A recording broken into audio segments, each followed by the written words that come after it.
Bersama aku di dalam doa,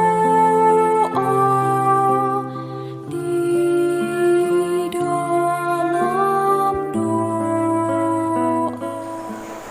Salam sahabat doa kekuatanku. Jumpa lagi dengan kami di dalam doa kekuatanku channel. Pada hari ini, Jumat, tanggal 22 April 2022. Renungan kita hari ini dipersiapkan dan dibawakan oleh Suster Maria Sifra PRR yang saat ini sedang bertugas di Manila, Filipina. Injil yang akan kita renungkan hari ini dari Injil Yohanes bab 21 ayat 1 sampai 14. Doa akan dibawakan oleh Suster Maria Anusia Perer dari komunitas Magnificat Perer, Yogyakarta. Mari kita menyiapkan hati untuk mengundang kehadiran Roh Kudus dengan menyanyikan lagu Veni Creator.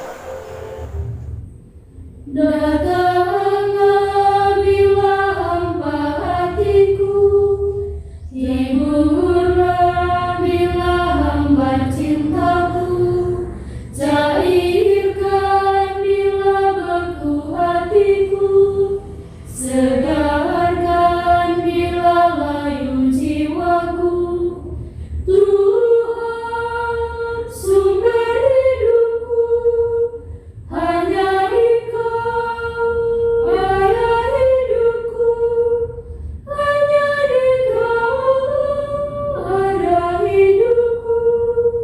Bangkitkan bila jatuh imanku, hidupkan bila mati semangatku, hapuskan dari noda dosaku, singkirkan dari segala yang palsu. Tuhan, sumber hidupku, hanya Engkau, daya hidupku, hanya Engkau, arah hidupku.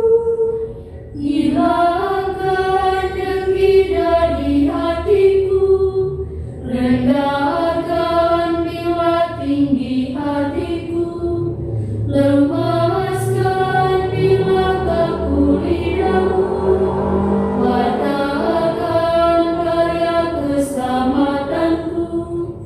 Tuhan, sumber hidupku, hanya Engkau, daya hidupku, hanya Engkau, arah hidupku. Dalam nama Bapa dan Putra dan Roh Kudus. Amin. Utuslah Roh-Mu ya Tuhan, maka semuanya akan diciptakan lagi, dan Engkau akan membaharui muka bumi. Marilah berdoa. Ya Allah Bapa penyelenggara kehidupan, kami bersyukur atas rahmat dan berkat-Mu yang senantiasa Engkau curahkan bagi kami secara cuma-cuma. Kami mohon kepadamu ya Allah, berikanlah kami rasa cinta dan hormat akan Dikau dalam setiap sabda-Mu yang akan kami dengarkan. Dan juga semoga dengan sabda Putra-Mu mampu menyadarkan kami akan pentingnya menjalankan dan mewartakan sukacita Injil-Mu. Untuk itu ya Tuhan, jangan biarkan kami senantiasa menjunjung tinggi kehebatan kami sendiri, tetapi kekuatan-Mu yang selalu kami andalkan dalam setiap langkah kehidupan kami. Engkau Tuhan selalu kami puji hari ini dan sepanjang masa. Amin. Marilah kita mendengarkan sabda Tuhan. Sapaan Tuhan hari ini dari Injil Yohanes bab 21 ayat 1 sampai 14. Yesus menampakkan diri kepada murid-muridnya di pantai danau Tiberias.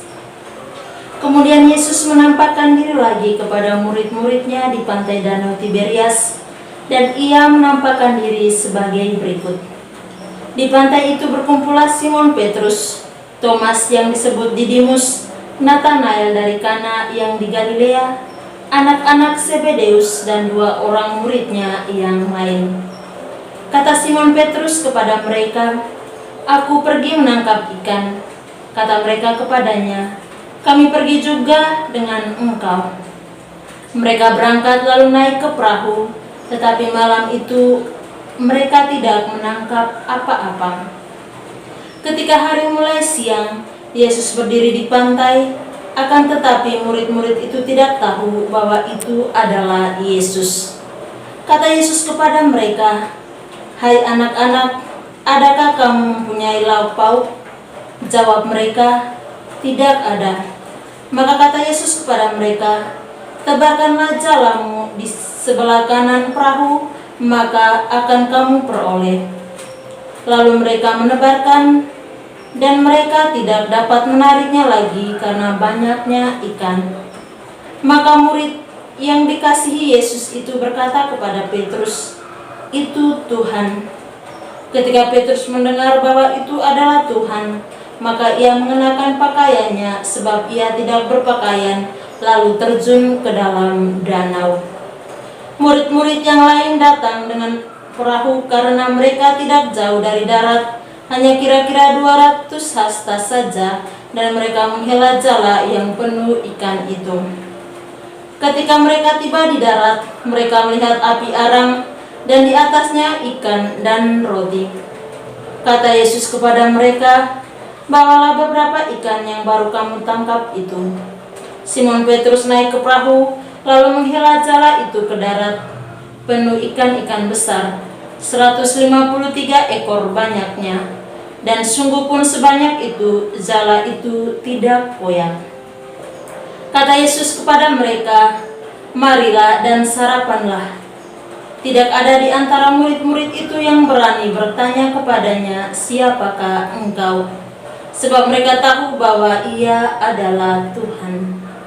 Yesus maju ke depan mengambil roti dan memberikannya kepada mereka, demikian juga ikan itu.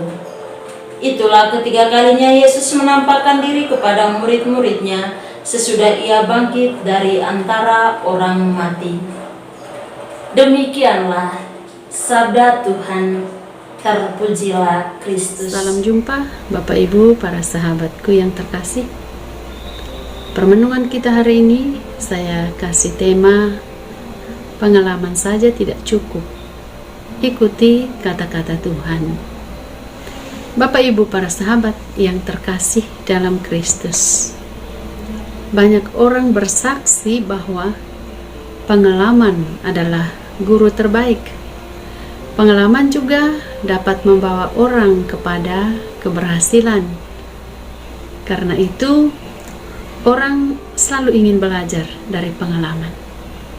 Dari pengalaman, orang dapat bertindak lebih bijak, orang dapat berpikir lebih jernih, dan orang dapat mengambil langkah yang lebih tepat.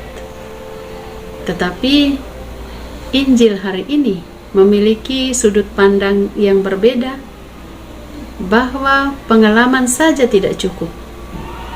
Dari setiap pengalaman yang pernah kita lalui atau yang akan kita lalui, Tuhan harus tetap ditempatkan di bagian yang paling istimewa, yakni di bagian awal dari sebuah pengalaman.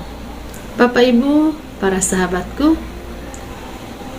sebagai nelayan, para murid Yesus tentu memiliki pengalaman yang sangat profesional soal menangkap ikan. Dan meskipun demikian, Injil hari ini memberikan gambaran kepada kita bahwa ternyata pengalaman mereka tidak cukup memberikan hasil.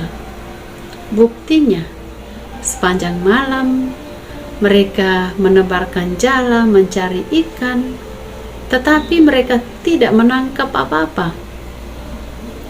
Pengalaman yang menjamin keberhasilan harus diimbangi dengan kedekatan pada Tuhan, mengikuti kata-kata Tuhan. Pada mulanya para murid memang belum mengenal Tuhan dalam kisah Injil yang kita dengarkan hari ini. Tetapi setelah mereka taat mengikuti kata-kata Tuhan, suruhan Tuhan untuk menebarkan jala,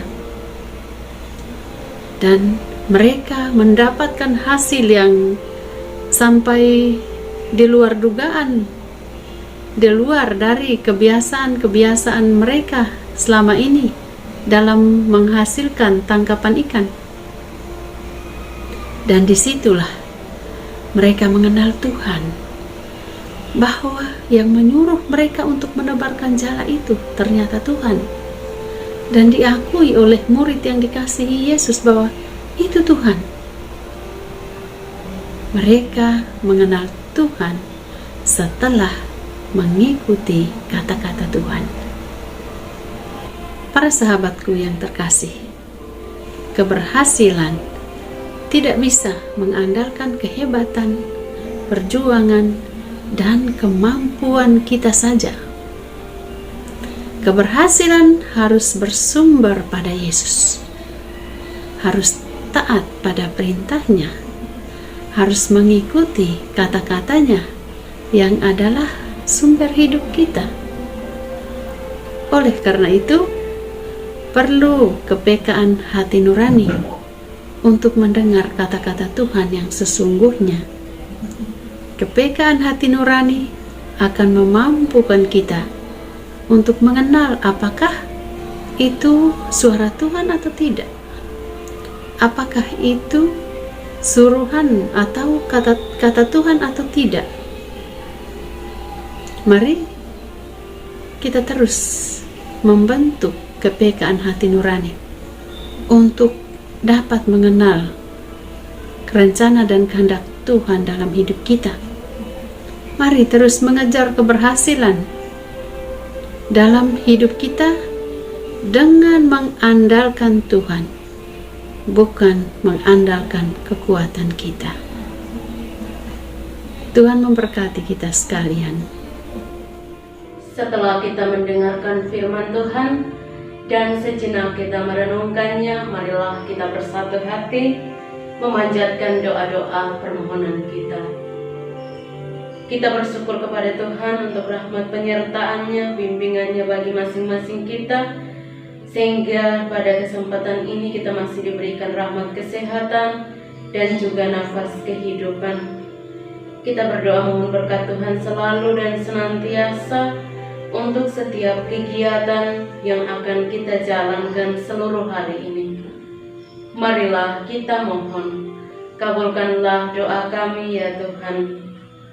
Kita mempersembahkan juga kepada Tuhan semua mereka yang saat ini sedang mengalami sakit, baik mereka yang berada di rumah sakit, di komunitas-komunitas, maupun di rumah mereka masing-masing.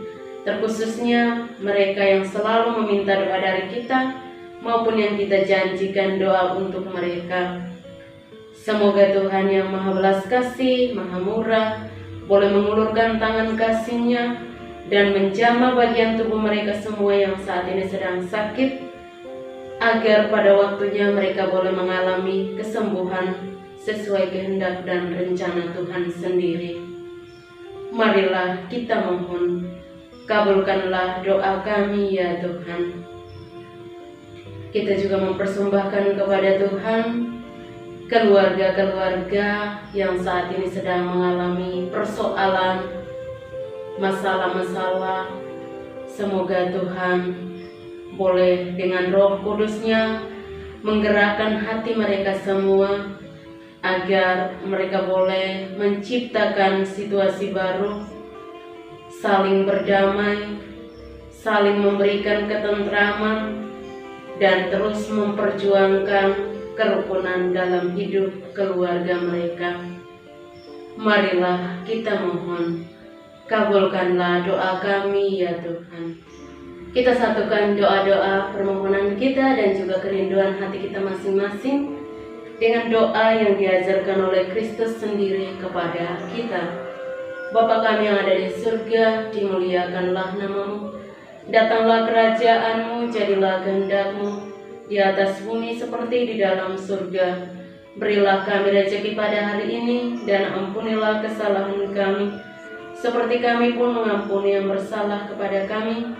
Dan janganlah masukkan kami ke dalam pencobaan, tetapi bebaskanlah kami dari yang jahat. Amin. Salam Maria, penuh rahmat, Tuhan sertamu. Terpujilah engkau di antara wanita, dan terpujilah buah tubuhmu Yesus. Santa Maria, Bunda Allah, doakanlah kami yang berdosa ini, sekarang dan waktu kami mati. Amin. Kemuliaan kepada Bapa dan Putra dan Roh Kudus, seperti pada permulaan, sekarang, selalu, dan sepanjang segala abad. Amin. Yesus Kristus, Anak Allah yang hidup terang dunia, aku sembah sujud kepadamu. Untuk Engkau aku hidup, untuk Engkau aku mati. Yesus Kristus, Anak Allah yang hidup terang dunia, aku sembah sujud kepadamu. Untuk Engkau aku hidup, untuk Engkau aku mati. Yesus Kristus, Anak Allah yang hidup terang dunia, aku sembah sujud kepadamu. Untuk Engkau aku hidup, untuk Engkau aku mati. Santa Maria Regna Rosale, doakanlah kami. Santo Yosef, doakanlah kami. Santo Gabriel, doakanlah kami. Santo dan Santa pelindung kita masing-masing, doakanlah kami. Terpujilah kiranya Tuhan kita Yesus Kristus, sampai selama-lamanya. Amin. Dalam nama Bapa dan Putra dan Roh Kudus. Amin. Mohon dukung channel kami dengan cara subscribe, like, komen, share video-videonya, dan tekan tanda lonceng notifikasinya.